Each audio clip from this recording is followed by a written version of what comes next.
मित्रांनो, आपण सर्वांचे बापू वार्ता न्यूज नेटवर्कमध्ये स्वागत आहे। आता आम्ही मोरगाव अर्जुनी या मतदारसंघामध्ये आहोत आणि मोरगाव अर्जुनी या मतदारसंघातील जे उमेदवार आहेत महाविकास आघाडीचे दिलीप बनसोड तसेच तिरोडा गोरेगाव विधानसभा क्षेत्राचे माजी आमदार काय सांगणार। आता प्रचार सभा सुरू आहे जागोजागी ग्रामीण भागामध्ये। लोकशाही मंत्र जपत संविधान वाचविण्याचा संकल्प हाती घेऊन महाविकास आघाडीचा काँग्रेस पक्षाचा उमेदवार आहे। विकासासाठी मोरगाव अर्जुनी मतदारसंघामध्ये फिरताना मी जे पाहिलेले आहे जे लोक आता उमेदवार घेऊन आहेत ते घडीच्या चिन्हावरून जे उभे आहेत त्या लोकांनी 10 वर्ष या ठिकाणचं नेतृत्व केला, 5 वर्ष मंत्रिपद भोगला, परंतु या ठिकाणचे ना रस्ते झालेत, ना सिंचनाच्या व्यवस्था ढंगाच्या झाल्यात आणि ना त्यांनी समाज कल्याण खात्याच्या मार्फत अनुसूचित जातींच्या लोकांना कुठल्याही प्रकारच्या योजना दिल्या।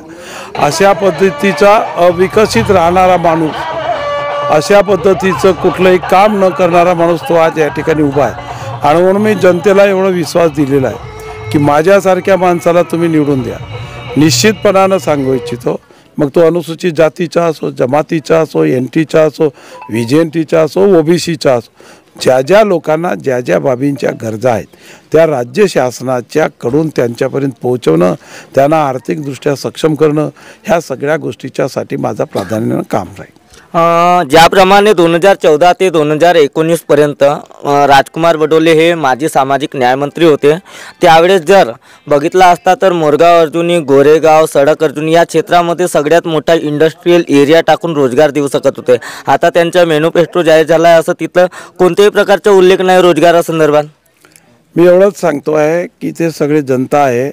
मोरगाव अर्जुनी मतदारसंघातले 15 वर्षाचे दुर्दैवी दिवस गेलेत, कारण दोन्ही बडोलेने केलं नाही आणि आताचे जे आमदार आहेत चंद्रिका पोरेने केलं। साधी MIDC इथे आली नाही। MIDC आणायला काय लागत होता? MIDC जर आली असती तर छोटे मोठे उद्योग आले असते। आणि म्हणून आमचा प्रयत्न आहे, जर जनतेनं आम्हाला सगळं साथ दिली, महाविकास आघाडीची जर या ठिकाणची सरकार बनली, महाराष्ट्राच्या मुख्यमंत्री पदावर नानाभाऊ पटोले जर गेलेत, तर आमचा पहिला प्रयत्न हा राहील की या मोरगाव अर्जुनी मतदारसंघामधून जो सुरजागडचा लोहा रायपूरपर्यंत जातो ट्रकने, तो लोहा तिकडे न जाता उद्या एखादा इथे उद्योग आणून याच ठिकाणी त्याचं मॅन्युफॅक्चरिंग व्हावं, याच ठिकाणी तो सगळं तयार व्हावं, जेणेकरून या भागातल्या लोकांना रोजगार कसा मिळेल हा आमचा प्रयत्न आहे।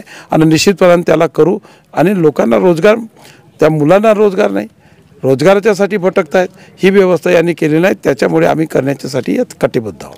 कुठं ना कुठं काय वाटतं तुम्हाला, माजी सामाजिक न्यायमंत्री राजकुमार बडोले हे भाजपचे कठपुतली म्हणूनच बनून राहिले? आता काय जो त्यांचा प्रश्न आहे, पण आम्ही दमदारपणे सांगतो की काँग्रेस ही विकासाच्या धोरणाची पहिली पायरी आहे आणि म्हणून या विभागाचे आमचे अधिकृत उमेदवार सन्माननीय दिलीपजी बनसोड साहेब हे प्रचंड बहुमतानं विजयी होतील। कारण आता ते प्रत्यक्ष पाहत आहेत आणि प्रत्यक्ष जो पाहत असताना इथे मला काय करावं लागणार आहे हे त्यांच्या मनात आहे आणि म्हणून या क्षेत्राच्या विकासासाठी एकच पर्याय आहे, आघाडीचे उमेदवार दिलीप भाऊ बनसोड यांना विजयी करणे। आणि मी ठामपणे सांगतो आहे, गोंदिया जिल्हा परिषदेचा माजी अध्यक्ष म्हणून सांगतो आहे की ते या निवडणुकीत प्रचंड बहुमतानं विजयी होतील। ज्याप्रमाणे बघितलं तर मोरगाव अर्जुनी ह्या मतदारसंघामध्ये विकास झाला नाही, काय वाटते आपल्याला?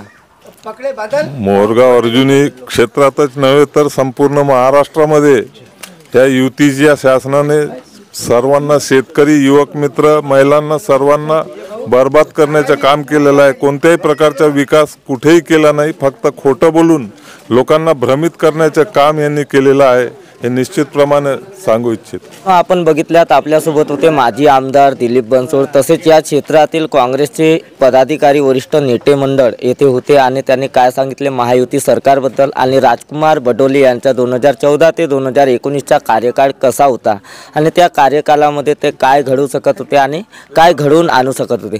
तर मित्रांनो, नक्कीच पुढील बातमीमध्ये भेटूया। गोंदियावरून देवेंद्र।